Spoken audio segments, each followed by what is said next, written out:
Mahinda Rajapaksa is saying that Lalit Veeratunga acted upon his orders. Public servants aren't a group of henchmen who are supposed to take orders from politicians.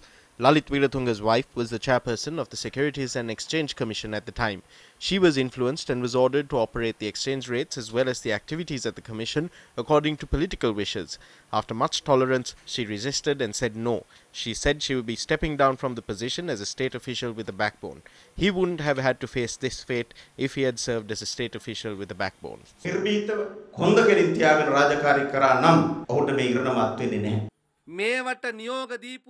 The real rogues, the fraudsters and the corrupt who issue these orders and use state officials for their own triumph and political agendas hide behind the curtains, while the innocent officials have been thrown aside and are left to face the legal consequences in prison.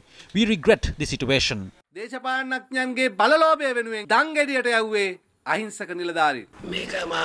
is a crime which is unbearable to this earth. The people are quite disappointed about it. We are collecting money to pay for their fines. We are not rich people, but it is our duty. We started collecting yesterday. Apparently, they are collecting a rupee each from the people to pay the fine imposed on these officials. The 650 million rupees was also paid through the people's money. So why on earth are they collecting money from the people again to pay off a fine imposed for a crime? If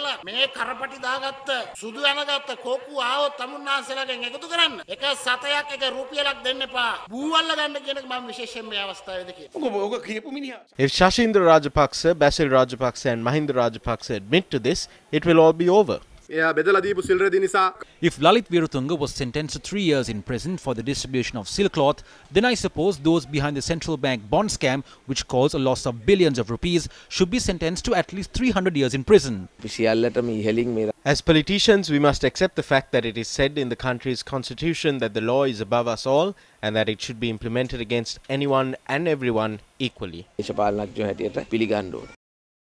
What Anusha Palpita and Lalit Veeratunga did was not public service. They were not punished for carrying out a service to the state. It was because it was a service for Rajapaksa. When a presidential election is around the corner and 600 million rupees is allocated to provide silk cloth to a selected group of people, it amounts to corruption. It is fraud. It is an irregularity. 600 million was spent on this. You could have used 600 million to buy silk cloth for the entire country.